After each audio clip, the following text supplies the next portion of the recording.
Bueno, buen día para todos. Si hay gente nueva que no tiene Biblia, no se preocupen porque nosotros regalamos Biblias. Así que si no tienen Biblia, ahí algún hermano se le puede dar a los que no tengan. ¿No tienen Biblia? ¿Quieren? ¿No quieren? ¿Tienen? Ah, bueno. Si alguien quiere, ahí está Betty. Pueden tener una Biblia nueva. Creemos en la sola Escritura. Toda la autoridad de la palabra de Dios, importante. Es la base de nuestra fe y es importante no solo tenerla en las casas, sino tenerla en nuestros corazones, ¿no? Y leerla y examinarla y meditarla. Y hoy vamos a continuar con el estudio del libro de Apocalipsis. Sé que hay mucha gente nueva hoy aquí que no viene regularmente. Muchos de los nuestros están de vacaciones, así que voy a tratar de hacer un recordatorio de todo lo que estamos estudiando, porque el libro de Apocalipsis es muy simple, pero es también muy complejo, ¿no? Creo que en el mundo es considerado el libro más difícil de entender en general, más allá de la Biblia, ¿no? Pero en realidad, si uno empieza a examinarlo, es un libro que, si bien tiene complejidades, es relativamente fácil. ¿Por qué? Es un libro que habla de todo lo que nosotros vivimos y vemos cada día. Está mucho más cercano a nuestras vidas de lo que podemos creer o pensar. Es decir, nosotros estamos viviendo Apocalipsis. Y el libro de Apocalipsis es para la iglesia de Jesucristo, para el pueblo de Dios. El libro de Apocalipsis habla del pueblo de Dios en medio de toda la historia humana. Y habla claramente de los dos reinos que existen hoy en la tierra. El reino de Satanás, que en Apocalipsis viene representado por el dragón antiguo, el dragón. Sabemos que también viene llamado la serpiente antigua. Tiene muchas ilustraciones, hay muchos cuadros muy bien diseñados, dibujos, para los pintores que tenemos aquí en la iglesia, que nos hablan de Satanás, el diablo, el acusador, Lucifer, el nombre que tú le quieras poner, porque todos estos son nombres bíblicos, para hablar de el diablo y el reino de las tinieblas. Y en Apocalipsis vemos, por supuesto, obviamente, porque está escrito para el pueblo de Dios, y Apocalipsis no está escrito para asustar a la gente. Apocalipsis no es un libro para que tú lo leas y después, como yo les comenté que hacía cuando era niño con mis amigos, no poder dormir por días de lo terrible que es. No es esa la idea. El libro de Apocalipsis es para alentar al pueblo de Dios y recordarle que aunque estás luchando, que aunque estás en medio de una dificultad enorme, que aunque estás en situaciones como por ejemplo estaba la iglesia del primer siglo, perseguida hasta la muerte, perdiendo trabajo, familia, echados de las ciudades, maltratados, aún en medio de todo ese dolor y de todo ese sufrimiento, te dice, espera un poco. Es verdad que ahora estás en esta dificultad tan terrible, pero no pierdas de vista la visión general. Dios está ganando, Dios va a ganar, Dios está llevando adelante su propósito, Dios está permitiendo el mal y a Satanás que lleve adelante un plan que en realidad es el plan de Dios para exponer toda su gloria, su triunfo, su victoria y la solución que ha dado a la raza humana caída en pecado desde Adán y Eva para poder ser redimida, que es la victoria del Cordero. Entonces en Apocalipsis vemos la victoria de Jesucristo, el Rey de Reyes, el Señor de Señores, y la victoria de su pueblo, nosotros, la iglesia, en Cristo. Pero esta victoria es verdad que será al final, pero es verdad que es ya hoy en día. Nosotros ya somos más que vencedores, nosotros ya vivimos sentados en los lugares celestes con Cristo, nosotros ya estamos en medio del gozo que debe abundar en nuestra vida, porque a pesar de las dificultades, es más, en medio de las dificultades y gracias a las dificultades, vemos aún más la gloria de Dios. Vemos aún más el propósito eterno de Dios a través de su pueblo. Entonces no se asusten. Apocalipsis no es un libro para aterrorizar gente, no es como cuando vas al parque de diversiones, a la casa fantasma, ¿no? Todas esas cosas que íbamos cuando éramos niños, algunos jóvenes van. No, el libro de Apocalipsis es para ver la gloria de Cristo y nuestra victoria en Él. Es un libro para alentarnos en medio de la tribulación. Vamos a orar, vamos a pedir la guía del Señor, del Espíritu Santo, y vamos a empezar a desmenuzar este pollito que hemos cocinado en esta mañana. Oramos. Señor, te agradecemos que podamos estar aquí un domingo más. Te pido, Señor, que tú obres en nuestros corazones por medio de tu palabra, a través de tu Espíritu Santo, Señor. Que tú estés cambiando, modificando nuestro modo de pensar y de vivir. Que tú estés derribando todo argumento que se levanta contra la gloria y contra el señorío de Cristo en nuestros corazones y también en nuestras vidas, Señor. Que si hay alguien aquí en esta mañana que no te conoce, tú lo postres a los pies de Jesucristo en la cruz, que nazca de nuevo esa persona, Señor. Y si hay hermanos, hermanas aquí que no están viviendo una vida que te agrada, Señor, que los lleves al arrepentimiento, una vez más a la cruz, Señor, una vez más a la consagración, una vez más a Cristo céntrico en su vida, una vez más a iglesia céntrico en su vida, una vez más a vivir para tu gloria, Señor. Ayúdanos, Padre. Y que en esta mañana tú reines sobre cada pensamiento aquí, sobre cada intelecto y sobre cada corazón y voluntad, y que tu Espíritu Santo esté convenciendo de pecado, de justicia, de juicio, modificando nuestras vidas. Guíanos tú, Señor, y guíame a poder predicar conforme a tu palabra y a tu verdad. En nombre de Jesucristo, por sus méritos, oramos. Amén. Amén. Llegamos a Apocalipsis 13. En esta iglesia normalmente predicamos la Biblia versículo por versículo, desde el inicio de un libro hasta el final. No siempre, los viernes, por ejemplo, tenemos un estudio, pero los domingos hacemos así. Le digo para los nuevos, ahora yo estoy predicando Apocalipsis, otro hermano está predicando Mateo, otro Isaías y otro Job. Así que hay un poco de diversificación. Hoy estamos en Apocalipsis capítulo 13.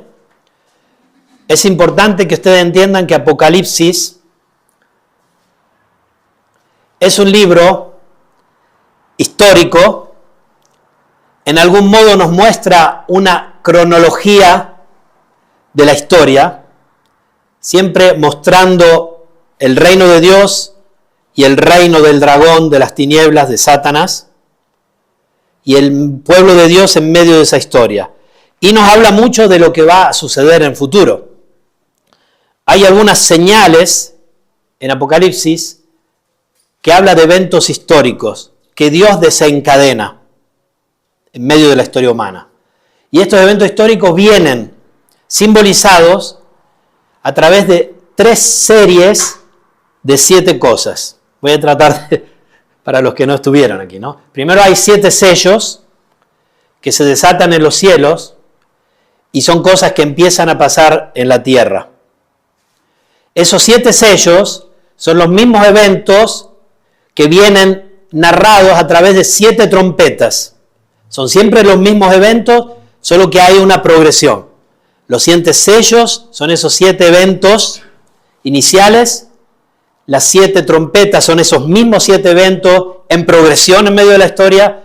Y más adelante vamos a llegar a las 7 copas, que son siempre lo mismo. Los 7 sellos, las 7 trompetas, las 7 copas, no son distintos eventos. Son los mismos eventos que van siendo narrados con mayor intensidad. ¿Está bien? ¿Me expliqué? ¿O muy complejo? Hasta donde estamos ahora, el capítulo 11, para los que no estaban pueden buscar en YouTube. Bueno, gracias que me pusiste esto. Para los que no estaban pueden buscar en YouTube las predicaciones de todo el libro de Apocalipsis. Ya vimos las 7 sellos, los explicamos, y vimos las 7 trompetas y llegamos hasta la 7ª trompeta.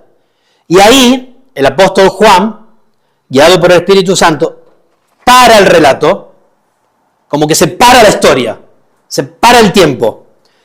Y empieza el capítulo 12, 13 y 14 como hacer un resumen de la historia para que podamos entender lo que está detrás de la historia. Ustedes saben que el libro de Apocalipsis, por ejemplo, en inglés, ¿cómo se llama? Revelation. ¿Qué significa Revelation? Revelaciones. Porque la palabra del libro Apocalipsis en griego significa como cuando en el teatro se corre la cortina. Cuando va a empezar una obra teatral, una ópera, lo que sea, se corre la cortina y tú ves lo que está detrás. Dios, empieza el libro de Apocalipsis, Jesús diciendo que va a revelar a su siervo las cosas que deben suceder pronto. Y ahora Juan, después de haber hablado de los 7 sellos, de las 7 trompetas, ver lo que está pasando en el cielo y lo que eso desencadena en la tierra, se para de nuevo explicarnos lo que está detrás de la historia. Es decir, ¿qué es lo que está moviendo los hilos de la historia? De los reinos, de las naciones, de los presidentes, de los reyes. Y lo que vamos a ver hoy está muy conectado, es lo mismo que con Daniel, libro de Daniel, capítulo 7. Porque vamos a ver en este capítulo 2 bestias. Hay 2 bestias. Esas 2 bestias, la que sale del mar y de la tierra, hoy vamos a ver solo una, si podemos. Los primeros 10 versículos del capítulo 13 de Apocalipsis. ¿Está bien?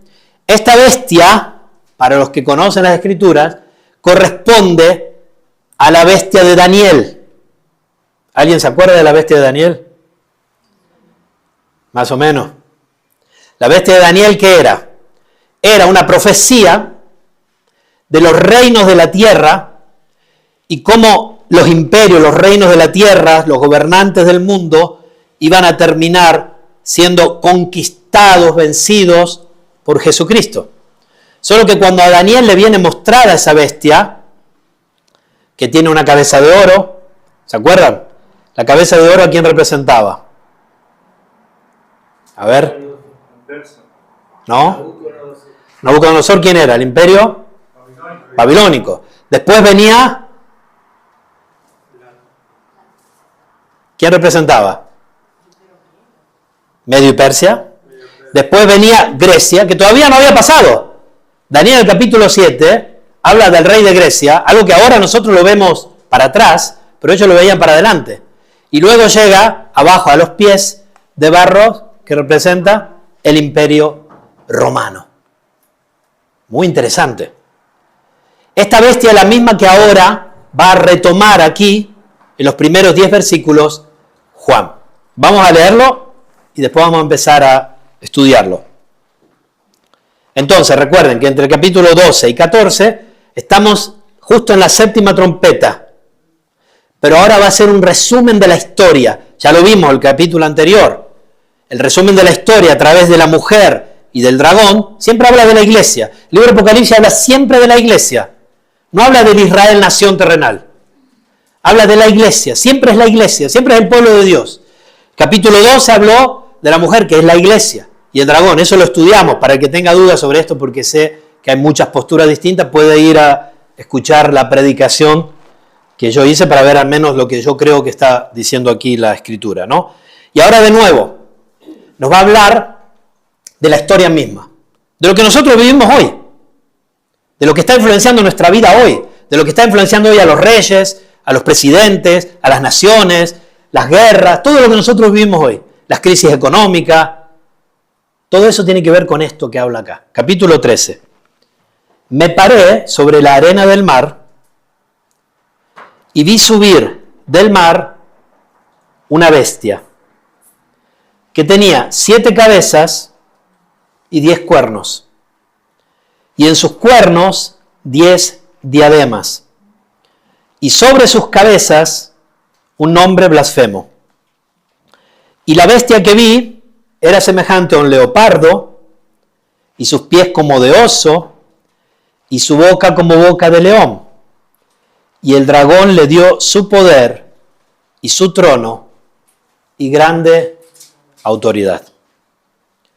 Vi una de sus cabezas como herida de muerte, pero su herida mortal fue sanada, y se maravilló toda la tierra en pos de la bestia, y adoraron al dragón que había dado autoridad a la bestia, y adoraron a la bestia diciendo: ¿quién como la bestia?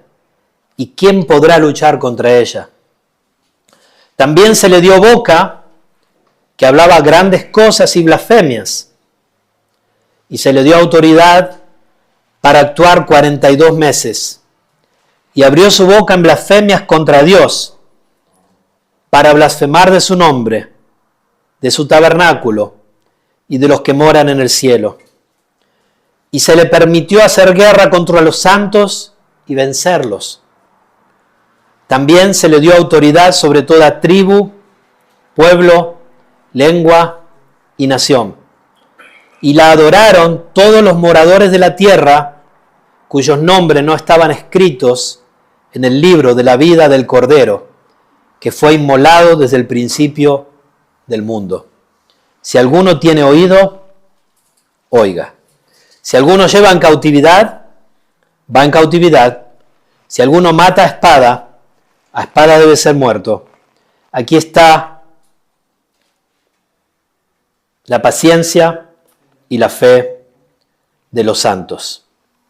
Por el momento nos vamos a quedar ahí. Después en el capítulo viene otra bestia. Este capítulo tiene 2 bestias.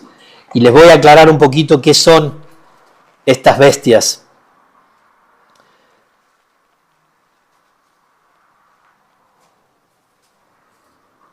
Estas bestias son una imitación diabólica de la Trinidad.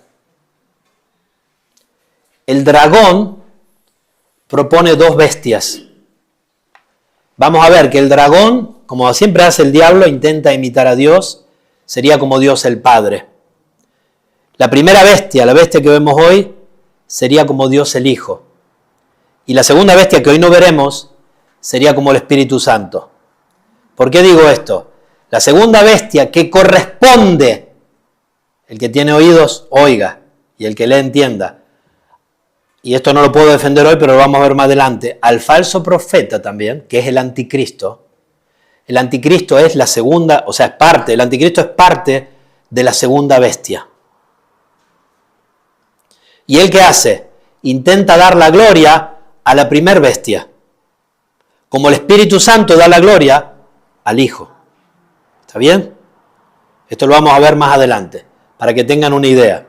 Ahora les voy a explicar cada una de estas cositas en un modo que puedan ir despacito masticándolo, porque es de muy difícil asimilación, pero está muy claro en las Escrituras. ¿Qué entonces representa la primer bestia, la bestia que sale del mar? ¿Qué es? Bueno, primero tenemos que decir que el mar en las Escrituras representa a las naciones. El mar agitado representa a los países, los reinos, las potencias del mundo. De ahí sale la bestia. ¿Está bien? La bestia del mar. Representa el poder político de todos los tiempos de la humanidad. Representa a los imperios. Representa a los sistemas estatales anticristianos. Representa la persecución visible siempre, en cualquier momento de la historia, contra el pueblo de Dios. Cualquiera sea el rey, o el reino, o el imperio, siempre, en alguna manera u otra, está persiguiendo al pueblo de Dios. Siempre. Representa también un dominio coercitivo. Y no podemos abstraernos de a quién era dirigida directamente esta carta. Es dirigida al pueblo de Dios de todos los tiempos, pero sobre todo los primeros lectores eran cristianos que eran perseguidos por el Imperio Romano. La bestia cambia de rostro en la historia. Nosotros sabemos que la bestia tiene participantes, como dijimos antes, pero también, además de esos participantes, tiene participantes actuales, los gobiernos actuales, los reinos actuales, los gobernantes actuales, como también tuvo participantes anteriores, el mismo Egipto, los faraones eran parte de esta misma bestia, y los reinos que estuvieron antes de esta. Daniel lo identifica a través del Espíritu Santo, con Babilonia, el Imperio Medio Persia, Grecia y Roma, bajo la cual aún estamos. El Imperio Romano, que aún no existe más en un sentido histórico, pero es aún el que está reinando en un sentido figurado, ¿no? Egipto, Babilonia, Roma y otros sistemas posteriores que siempre intentan ocupar el lugar de Dios. La segunda bestia, que hoy no veremos, pero solo para que lo puedan comenzar a digerir, no parece monstruosa. Tiene cuernos semejantes a los de un cordero, pero habla como un dragón. La segunda bestia representa la falsa religión, el engaño espiritual del dragón. Representa la propaganda ideológica, representa la cultura anticristiana, representa los sistemas religiosos aliados con el poder del mundo, que todos van contra Cristo y su pueblo, la iglesia. La primera bestia usa la persecución. La segunda usa la seducción. Engaña al mundo y a sus moradores. Y los llevan, todos estos, al reino del dragón, contra Cristo. Y bueno, más adelante vamos a ver también el rol del falso profeta. Puedo decirle que los sistemas humanos siempre intentan redimir al hombre, pero siempre lo intentan sin Cristo. Y siempre al hacerlo sin Cristo, lo hacen contra Cristo.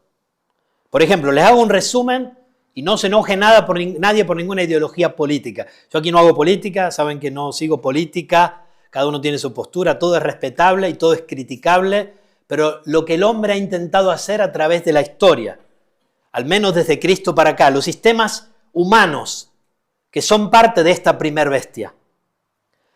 A lo largo de la historia moderna, podemos decir, el ser humano ha intentado resolver el problema de la vida, el sentido, de dónde vengo, a dónde voy, quién soy, qué de mí cuando muera, sin Dios.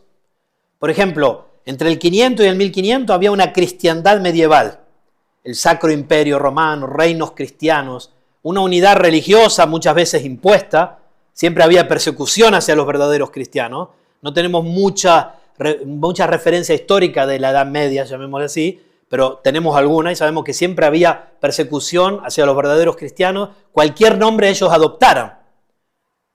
Y los reinos aparentemente cristianos perseguían a los verdaderos cristianos. Y ellos eran parte de la bestia, del sistema. Del 1600 al 1800 tenemos la Ilustración. Francia, Reino Unido, Alemania, empieza a ser importante la razón humana. La autoridad suprema es la razón humana. Y a través del conocimiento y el razonamiento, el ser humano puede liberarse, puede autorrescatarse. El hombre al centro. Lo vemos en la historia. De hecho, influenció muchísimo la iglesia. La iglesia corrió doctrinas bíblicas para hacerlas humanas. Ahí, por ejemplo, entró, para los entendidos, el arminianismo. El hombre al centro. El hombre elige a Dios, no Dios al hombre. El hombre es importante. Históricamente esto, ¿no? Estoy haciendo un resumen muy pobre, ¿eh? Los que les gusta la historia me pueden tirar las piedras si quieren. Pero estoy diciendo algo muy sequito, ¿no? Del 1700 al 1900 empieza una idea de la industrialización, el capitalismo, a toda marca, a toda máquina. Máquinas a vapor de trenes de aquí para allá, Estados Unidos, Inglaterra, Argentina, trenes por todos lados, vamos, capitalismo va a salvar. La economía, el motor va a ser del bienestar. Es verdad que en cierto modo esto trajo bienestar, o sea, no estoy diciendo que todo haya fracasado, todo haya fallado, pero el tema es que se intenta quitar a Dios y se hace esto el centro, ¿no? Ahí está el problema, ¿no? La economía como motor del bienestar, la prosperidad material como la solución. Más adelante aquí en la historia empiezan, 1800 a 1945, el nacionalismo moderno, el nacionalismo, el Estado como solución a los problemas, sea en la derecha como en el comunismo, ¿no? Empiezan, no sé, la Rusia comunista, la China comunista, todo esto, ¿no? El materialismo al centro en el comunismo, el dinero, el dios de dinero, Mamón, en el capitalismo, en centro. Y eso nos va, y más para acá, empieza el tema de la ciencia, ya en un modo desenfrenado, la tecnología como la salvación del mundo. Hoy en día, ¿la salvación del mundo qué es? La IA, la inteligencia artificial. Dicen que dentro de 5 o 10 años vamos a tener la inteligencia absoluta y el primer gobierno que tenga eso va a conquistar el mundo, porque nadie va a poder hacer nada contra él que le llegue a eso. ¿Está bien? Va a ser la salvación porque, claro, la IA, imagínate, tiene que buscar la solución a un cáncer y 20 científicos pueden estar 20 años y la IA te lo hace en 1 minuto, ¿no? Y quizás eso traiga bienestar a nuestra vida, puede ser, en algún modo lo puede traer, pero en otro modo puede ser terminar siendo el Dios de la IA. Imagínate, no necesitan más pastores, viene una IA acá, le ponemos el volumen, el micrófono y te predica la Biblia mejor, mucho mejor que yo. Claro, porque conoce toda la Biblia perfecta, te dice, y que cualquier otro, no solo que yo seguro, pero que cualquier otro, que el mejor de los predicadores, ¿no? Que Spurgeon, que el que fuera, la tecnología, ¿no? El hombre va encontrando aparentes soluciones que pueden redimirlo, que pueden salvarlo. El hombre intenta construir salvación sin Dios, sustituyendo la redención por sistemas humanos, por la razón, por la economía, por la nación, por la ciencia, por la estructura global, por la biología, por lo que fuera. Y hay muchos más que han quedado aquí afuera. Esto era solo a modo de ejemplo. Ustedes luego pueden decirme, hay muchísimos más. Y todo esto es parte de este sistema en el que vivimos, en el que nos encontramos y en el que siempre se encontró el pueblo de Dios, que es la bestia que sale del mar. ¿Lo ven? Vamos a empezar a desmenuzarlo. Primeros versículos. Me paré sobre la arena del mar y vi subir del mar una bestia que tenía 7 cabezas y 10 cuernos, y en sus cuernos 10 diademas, y sobre sus cabezas un nombre blasfemo. Como les dije antes, el mar simboliza las naciones, el caos, la rebelión, naciones agitadas contra Dios. Dice en Isaías que los impíos son como el mar, ¿no? ¿Se acuerdan? Que no puede estarse quieto. En otro lugar Judá dice que espuman su propia vergüenza. El mar se limpia en el sentido que trae para las orillas todas las basuras, ¿no? Tú vas al mar un día después de una tempestad en algún lugar y ves que están todas las ramas, las hojas, las espumas, todo un asco terrible que no te quieres meter en el mar, ¿no? Así es el mundo. Y como le dije antes, esta bestia es la misma de Daniel. No puedo entrar en detalle porque si no estaríamos años estudiándolo, pero se lo dejo para que ustedes lo estudien. Y dice Juan que tiene 7 cabezas y 10 cuernos, y en sus cuernos 10 diademas. Aquí debemos detenernos cuidadosamente.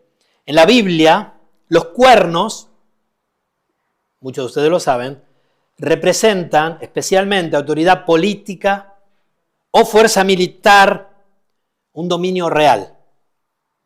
Las diademas representan coronas reales, autoridades gobernantes. La bestia aparece entonces como un sistema político gigantesco, dominante y aparentemente, para el pueblo de Dios que lo sufre en ese momento, invencible. Imagínense los cristianos del primer siglo contra los emperadores romanos. ¿Qué podían hacer? Está bien, tú me vas a decir, en el 300 el cristianismo va a llegar a ser la religión estatal de Roma. Sí, por conveniencia política, porque ya los cristianos se habían esparcido tanto que no podían controlarlo. Claro que sí. Pero estamos hablando antes, cuando al finales del primer siglo los emperadores romanos ya no eran gobernantes, sino que exigían que el pueblo le llamara Dios. ¿Saben ustedes? Al emperador romano le tenían que llamar nuestro Señor y Salvador. Los cristianos no podían hacer eso. De hecho, no lo hacían. Y por eso eran más perseguidos, más odiados, asesinados, sacrificados. Entonces la iglesia comenzó a verse como muy peligrosa para el imperio. Y entonces los cristianos eran acusados de antisociales, de rebeldes, de enemigos de Roma, perturbadores del orden público. Y la pregunta de los cristianos de ese tiempo, que vivían en ese año, en el 90 después de Cristo, en el 100 después de Cristo, que no veían la historia como la vemos nosotros ahora, que no sabían lo que iba a pasar, era, entonces está ganando Roma. Entonces la iglesia de Cristo está perdiendo. Entonces realmente Satanás, el dragón, tiene el control de la historia y no el Cordero. El capítulo 12 ya respondió parte de esa pregunta y lo vimos, ¿no? Pero ahora estamos en el 13. Y aquí vemos las herramientas visibles del dragón dentro de la historia. La bestia que sale del mar. Entonces estas cabezas y estos cuernos hablan de naciones, de imperios, de reinos y de gobernantes. Y Juan añade algo impactante. Sobre sus cabezas un nombre blasfemo. Como les dije, los romanos, los emperadores querían tomar el lugar de Cristo. O sea, ellos autodenominarse dioses. Y eso es blasfemia. Porque la bestia toma para sí títulos y gloria que pertenecen solamente a Dios.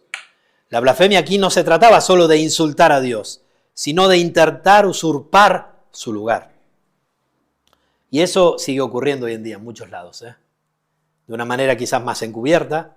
Quizás los presidentes de los reyes no se autoproclaman dioses, pero viven como si lo fueran, o imponen como si lo fueran. Y luego dice, seguimos leyendo, y la bestia que vi, versículo 2, era semejante a un leopardo, y sus pies como de oso, y su boca como boca de león. Como les dije, esto es Daniel 7. En Daniel, el león representaba a Babilonia, el oso representaba al imperio medo-persa, y el leopardo representaba a Grecia. Ahora Juan combina todas las bestias en una sola bestia.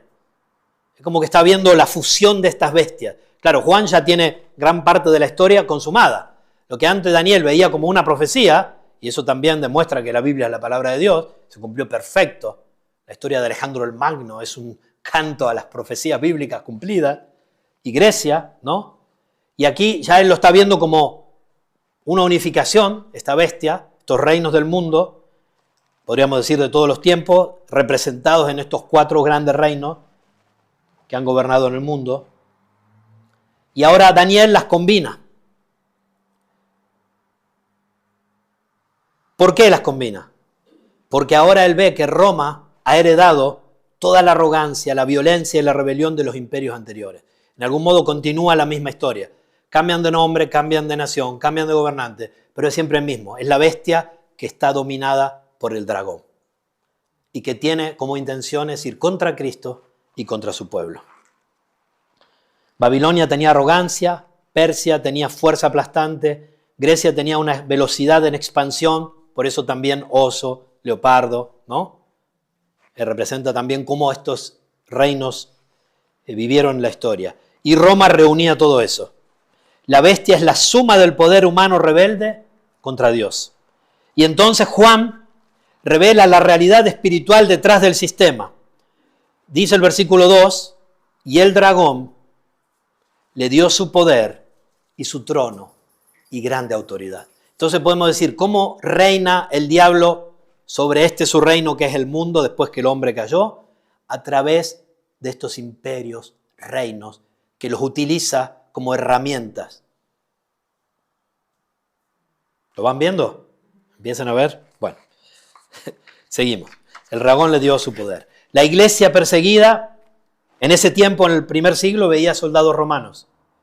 Juan les muestra, detrás de Roma, muchachos, no se queden a los emperadores y al imperio romano y a los soldados romanos. Miren quién está detrás. Hay una guerra espiritual, que es mucho más importante, mucho más trascendente, que es eterna en el sentido que está puesta para exponer el evangelio eterno. La guerra no es eterna. Y le muestra quién está detrás del trono de los emperadores. Es el dragón, es Satanás. Entonces aquí tenemos una aplicación para nosotros. El Estado, por supuesto, es una institución establecida por Dios. No somos como esos que van contra todos los estados. No, nosotros sabemos por Romanos 13 que Dios es quien da la autoridad. El problema es cuando esa autoridad exige tomar el lugar de Dios. Exige lo que a Dios le pertenece. Como Pedro y Juan, cuando los encarcelan y le dicen, ustedes no pueden hablar más del nombre de Jesús, ¿no? Y viene liberado y ¿qué les dicen ellos? Considerad si es justo obedecer a los hombres antes que a Dios, ¿no? Cuando el poder político redefine el bien y el mal, cuando exige obediencia absoluta, cuando intenta ocupar el lugar de Dios, se vuelve bestial.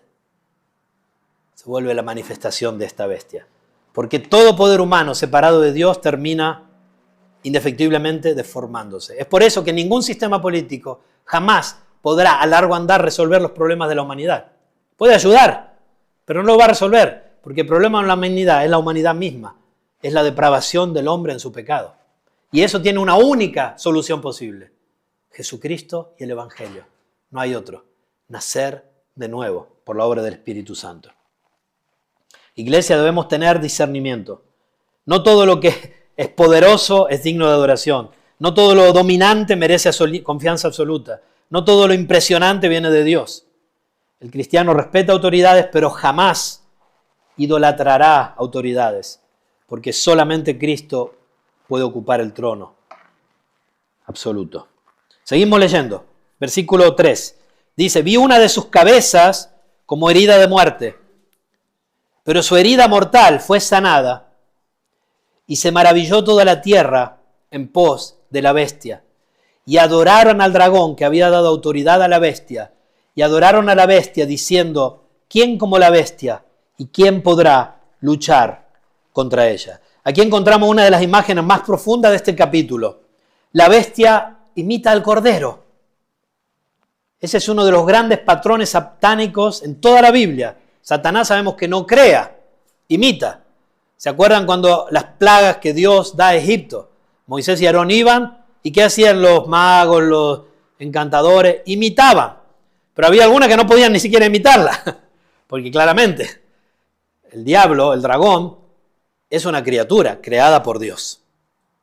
Acá no tenemos el bien y el mal que luchan, no. El bien siempre está en control. Dios, en toda la historia, usa el mal para llevar adelante su propósito, sin ser el autor del mal ni el culpable del pecado. Es por eso que no podemos atribuir injusticia a Dios, ni podemos decirle por qué los niños mueren, por qué hay guerra. Eso no es culpa de Dios, es culpa de nuestro pecado. Dios manifiesta su misericordia y su gracia en salvarnos a pesar de nosotros. Y esto es el Evangelio. Pero aquí, Cristo sabemos que murió y resucitó verdaderamente y es el hecho más documentado de toda la historia humana. Sin controversia, sin dudas. Puedes creerlo o no, pero no puedes negarlo. Y la bestia aquí presenta una falsa resurrección. Históricamente se cree, algunos estudiosos creen, que esto estaba conectado con un rumor muy conocido en la Roma de Juan, que era el mito del Nerón redivivo. ¿Alguna vez escucharon esto? Que después de la muerte del emperador Nerón, comenzó a circular la idea de que él volvería. Nerón había sido brutal perseguidor de cristianos.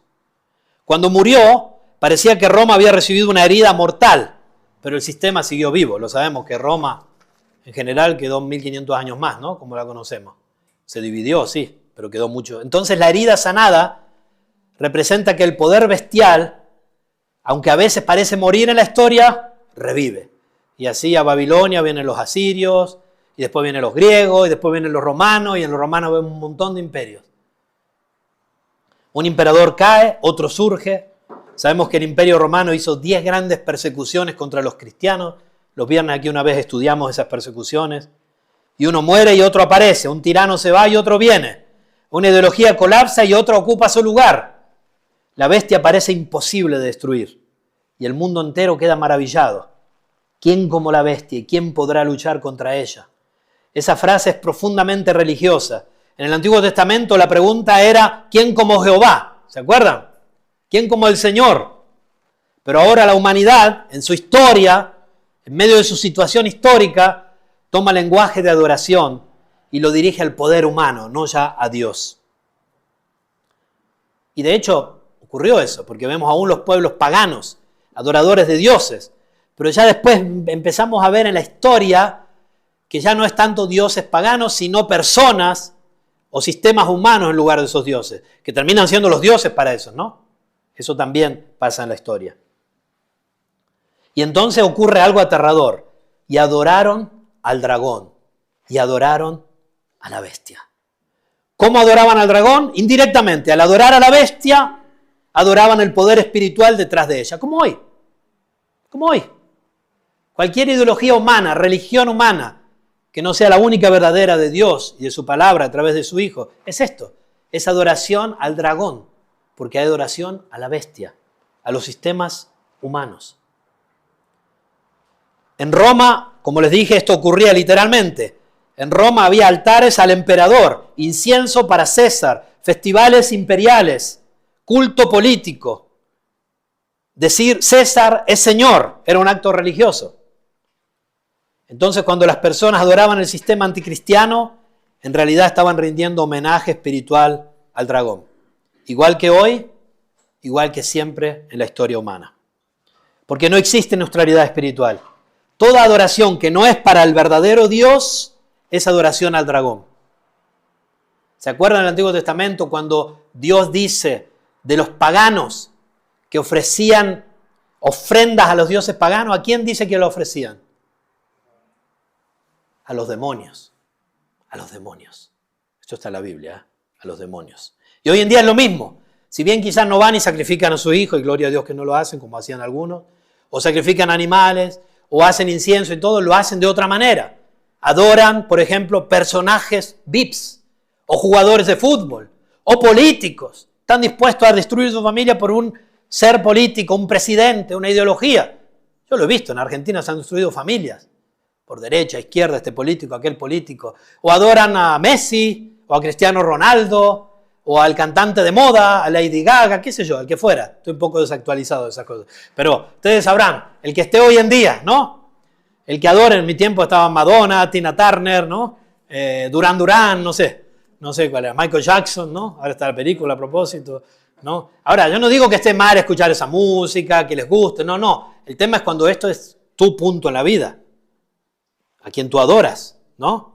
Y hoy muchos, como antes adoraban dioses paganos en las montañas, hoy adoran seres humanos, ante demonios, que igual termina siendo adoración al dragón y a la bestia, y a los demonios. Siempre lo mismo en la historia. No hay neutralidad en la adoración, y nosotros somos adoradores. Lo que es el centro de nuestro corazón es lo que nosotros adoramos. Si Dios no está en el centro de nuestros deseos, estamos adorando o a nosotros mismos o a alguien más, o a demonios en muchos casos, o lo que fuera. Seguimos leyendo.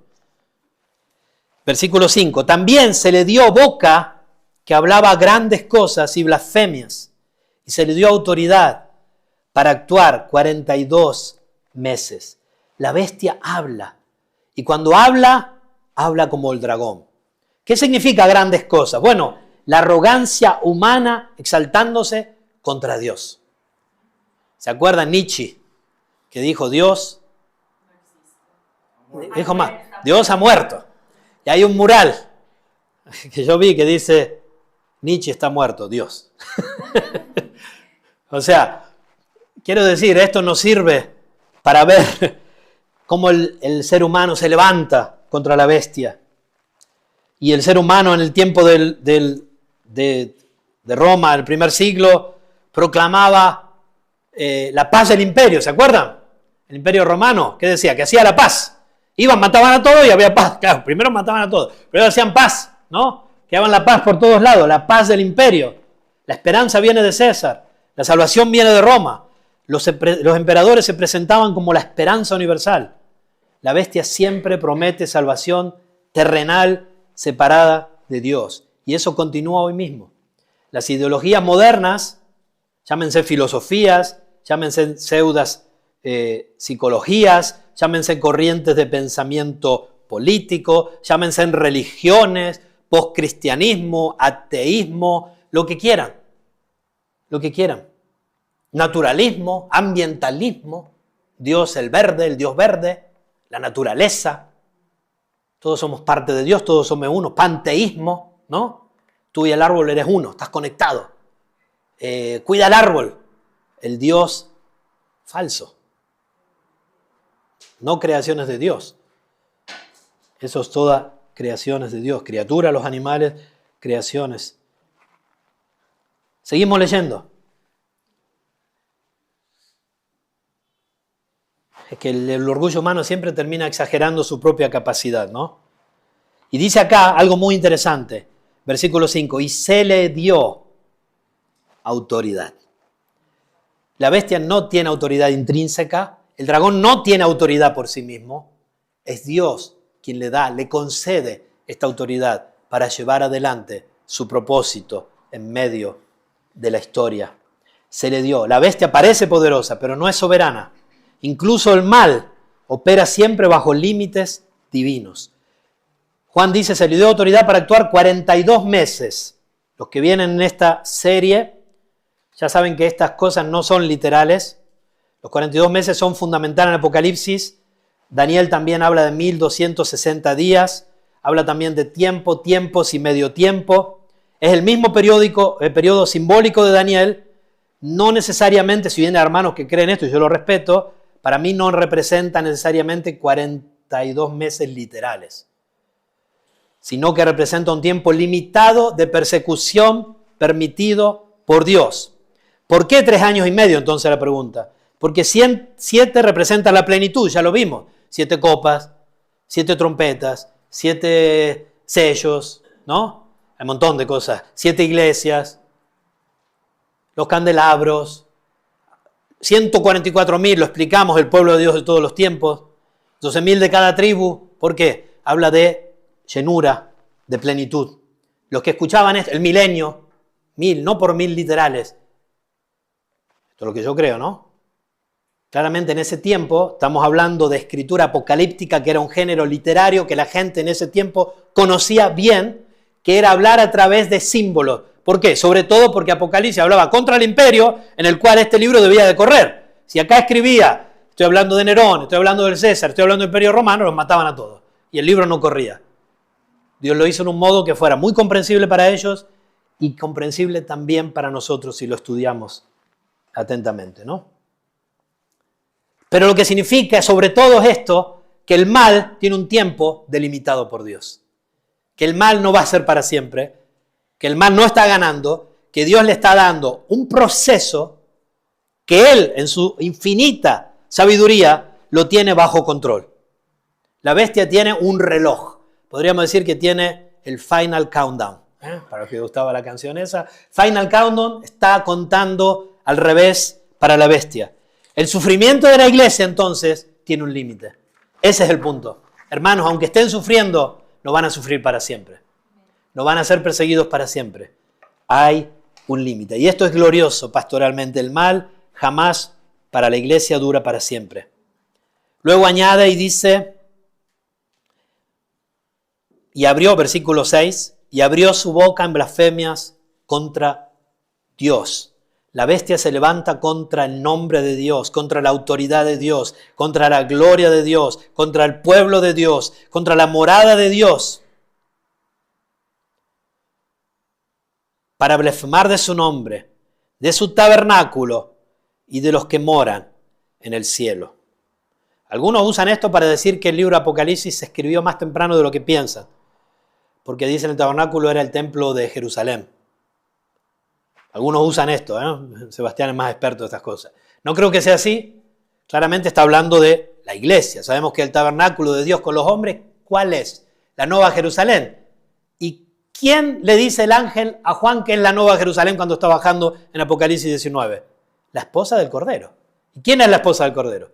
La iglesia. Por lo cual la Nueva Jerusalén es la iglesia representada. Que sí, que puede que haya una ciudad física, porque también nos habla de medidas precisas, que vendrá sobre la nueva tierra y en la cual nosotros viviremos, y ese será el cielo. Ustedes saben que el cielo no será en el cielo. El cielo es en la nueva tierra. No se piense que vamos a estar con arpas transparentes, volando. No. En físico, Job dijo, con esto mis ojos he de ver a Dios. Tendremos un cuerpo glorificado, cuerpo preparado para gozar de las delicias de Dios para siempre. En la nueva Jerusalén, si quieren, en la nueva tierra, y en la nueva creación podemos decir que Dios hará, que nosotros desconocemos, pero de la cual la Biblia nos habla claramente. Roma ridiculizaba a los cristianos, como hoy en día.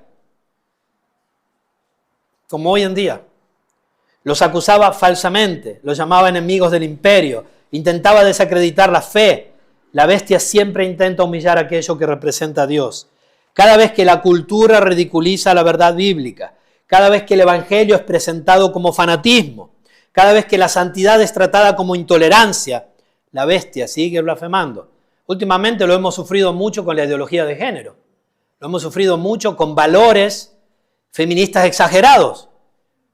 Que yo no soy machista. Para nada, al contrario. Mi esposa puede atestiguarlo y las mujeres de la iglesia que me conocen también. Somos uno en Cristo.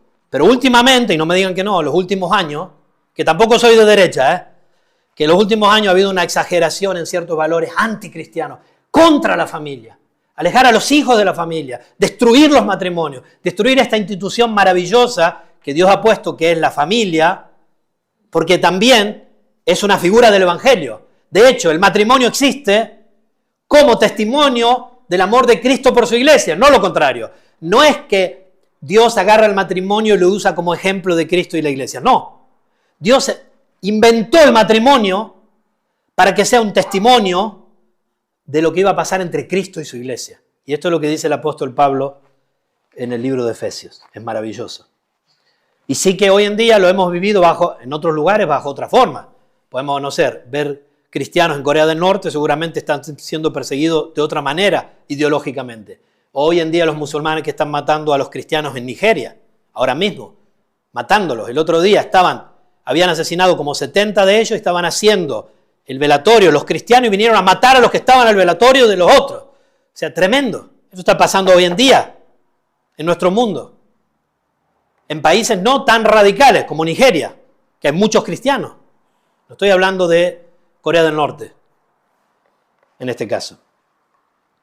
En Babel los hombres dijeron, hagamos un nombre para nosotros. Y ese espíritu jamás desapareció.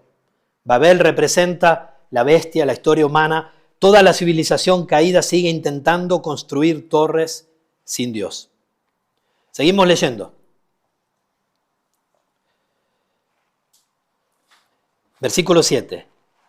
Y se le permitió hacer guerra contra los santos y vencerlos. Claro, esta es una victoria parcial.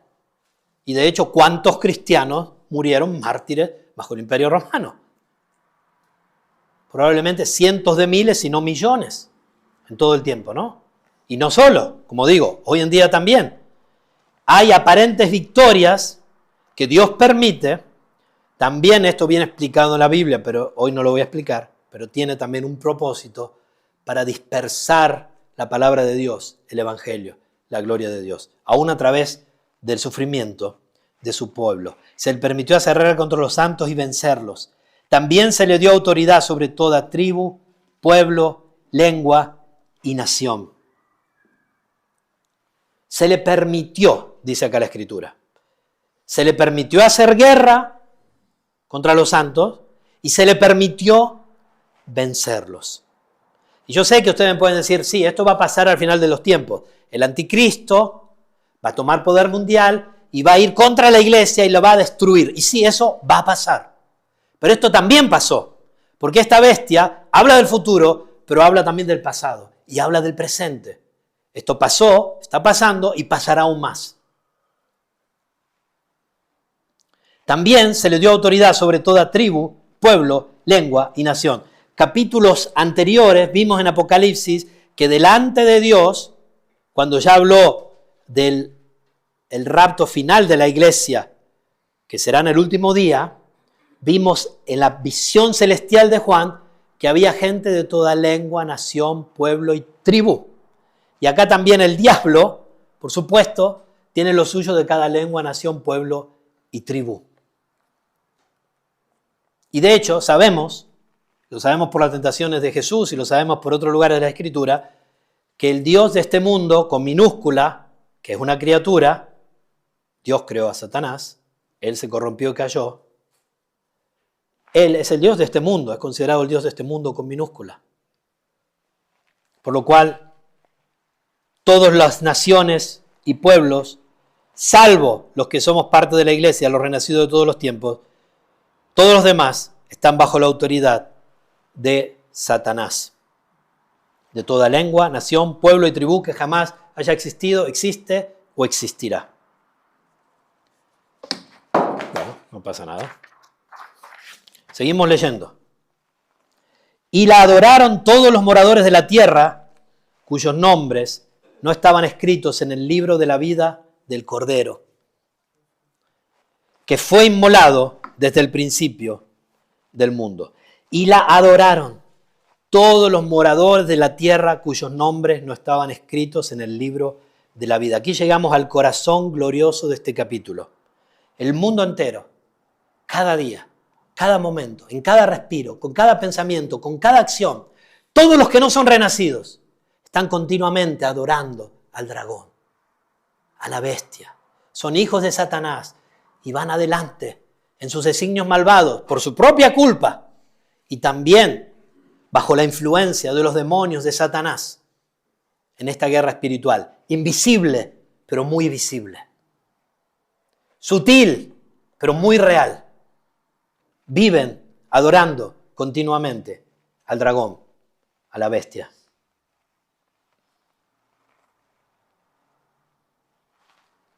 el mundo entero está bajo la bestia. Pero por supuesto, no todos. No todos están bajo la bestia. Hay un pueblo preservado. ¿Quiénes son? Lo dice el texto. Aquellos cuyos nombres están escritos en el libro de la vida del Cordero. ¿Qué es el libro de la vida? Bueno, hay mucho, acá también hay predicaciones que podríamos hacer sobre esto, ¿no? Pero en la antigüedad las ciudades tenían registros de ciudadanos. Los nombres, hoy día también, porque si vamos a la comuna de Bula, por ejemplo, pido y estoy registrado, ¿no? Tengo una residencia, bueno, tenían registros y los nombres inscritos identificaban pertenencia y protección legal. Juan toma esa imagen y la lleva a la eternidad. El libro de la vida representa el registro eterno de los redimidos de todos los tiempos por Dios. No es un libro literal limitado por páginas, quizás en el cielo sea literal, pero está hablando de algo figurado y espiritual. Es una imagen de la elección divina, de la pertenencia eterna, de la salvación asegurada, de la unión con Cristo. Y observa algo precioso, es el libro del Cordero. ¿Por qué? Porque los nombres escritos allí pertenecen a los comprados por la sangre de Cristo. Y cuando Juan el Bautista vio a Jesús que venía, dijo: he aquí el Cordero de Dios que quita el pecado del mundo. Y este Cordero, añade Juan, que fue inmolado desde el principio del mundo. Esto nos recuerda una vez más que no es que Dios creó al hombre y se le escapó a Dios que el hombre iba a pecar. ¿Sabes qué? Se le escapó, ¿viste? Dios lo había creado todo perfecto y el hombre pecó y se le escapó a Dios. Y entonces Dios corrió y dijo: ¿qué puedo hacer? Me invento una salvación. No. Acá está diciendo que todo lo que sucedió en la historia humana, la caída de Adán y de Eva, era perfectamente controlado, previsto y sabido por Dios y usado por Dios para llevar adelante su propósito. Y esto nos recuerda también del por qué el mal, el pecado, Satanás, los demonios, hoy en día Dios lo tolera. Lleva adelante su propósito, su plan.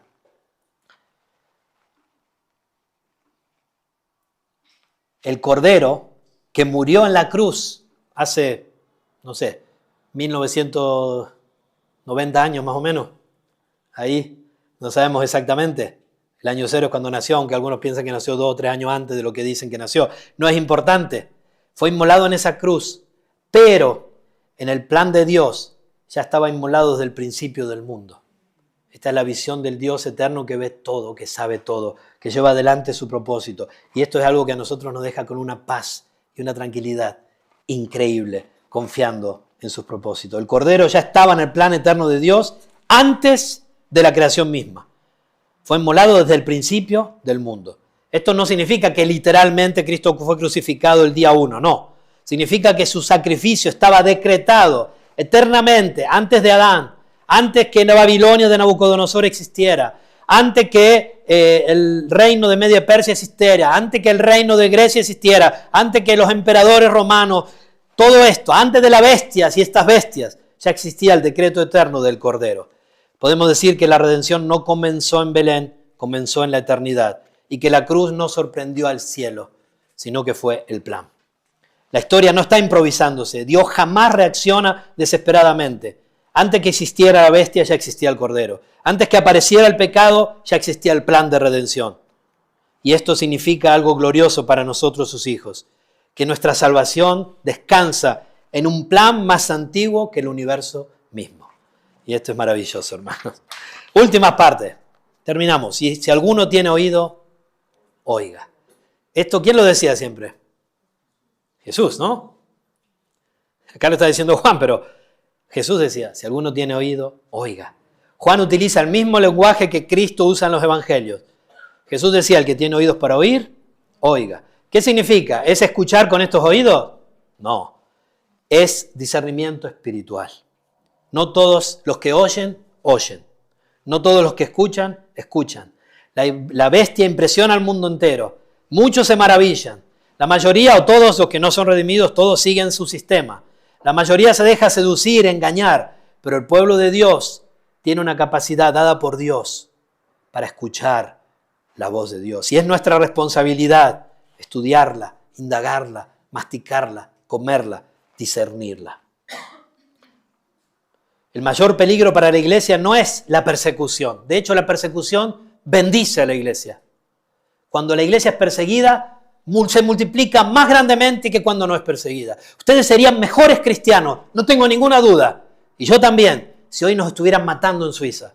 ¿Sabes qué? No haría más que leer la Biblia. No haría más que orar. Vivirías dependiendo de Dios cada momento.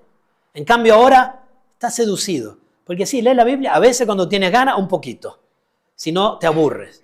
No oras, no tienes interés. No, estás adormecido, estás anestesiado. No te das cuenta de la realidad. Y esto es para lo que estaba escrito Apocalipsis. Mira lo que está pasando. Hay un plan eterno. Es maravilloso, hermano. Yo sé que tendría que haber terminado, pero me quedaría 10 horas seguir hablando de esto. No lo voy a hacer. Tranquilo. No se preocupen. El que tiene oído, oiga. El Espíritu Santo nos permite, por su gracia Dios, nos permite a través del Espíritu oír las verdades eternas. Y tiene un sentido eso. Oír, no como decimos nosotros, que le entra por un oído, le sale por el otro. Oír para que entre acá y cambie nuestra vida. Último versículo. Si alguno lleva en cautividad, va en cautividad. Si alguno mata a espada debe ser muerto. Aquí está la paciencia y la fe de los santos. Este versículo confunde a muchos, pero la idea prácticamente es que los cristianos perseguidos podían preguntarse, ¿debemos responder con violencia? ¿Debemos devolver espada por espada? Y Apocalipsis, Juan dice, no, la justicia final pertenece a Dios. Los que esclavizan serán juzgados, los que persiguen enfrentarán el juicio divino, mientras tanto la iglesia debe perseverar. La paciencia y la fe de los santos. La victoria del creyente no consiste en conquistar como la bestia, consiste en perseverar como el cordero. Cristo venció entregándose, no aplastando a Roma militarmente, como muchos de sus mismos apóstoles esperaban, ¿no? De hecho, se pensaban eso el domingo de Pascuas. Estaban contentísimos, este nos va a liberar de Roma, este va a ser nuestro rey. Y ese mismo día Jesús lloraba porque decía, no saben lo que le espera a ustedes de Jerusalén, ¿no?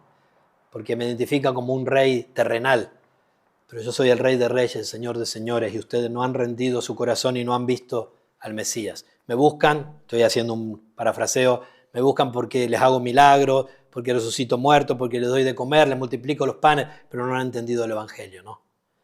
Y les decía, ustedes son de vuestro padre el diablo, y las obras de vuestro padre queréis hacer. Hice un resumen, ¿eh? No, sé que no pasó todo ese día, ¿eh? Eso no pasó ese día. Y aquí aparece una de las doctrinas más profundas de Apocalipsis. La victoria de la iglesia, podríamos decir, en tranquilidad, en paz, en perseverancia, en medio del dolor, del sufrimiento, de la persecución. Roma mató miles de cristianos, pero mientras más sangre derramada, más crecía la iglesia. Porque el poder de Roma era externo, era humano, era el de la bestia. Pero el reino de Cristo transforma vidas, transforma corazones, da esperanza eterna, da motivación real. No tiene igual. Cambia vidas. El cristiano no necesita actuar como la bestia para vencer a la bestia. No necesita desesperarse. No necesita tomar venganza. Dios ya decretó el juicio definitivo y entonces Juan concluye, aquí está la paciencia y la fe de los santos. No en dominar, no en aplastar enemigos, no en controlar el mundo. Eso lo está haciendo y lo hará nuestro Señor Jesucristo, sino en permanecer fieles hasta el fin. Hermanos, que si el Señor viene hoy o cuando Él desee venir, nos encuentre así, perseverando, viviendo para su gloria, pero no ignorando todo lo que nos rodea. No ignorando qué es lo que está pasando alrededor nuestro. Si tuviéramos una visión más fina de lo que nos rodea, seríamos mejores cristianos. Y eso es lo que debemos buscar. Que el Señor los bendiga. Oramos. Padre, te agradecemos por tu palabra, por esta historia de la humanidad que tú nos dejas aquí reflejado a través de símbolos maravillosos, Señor.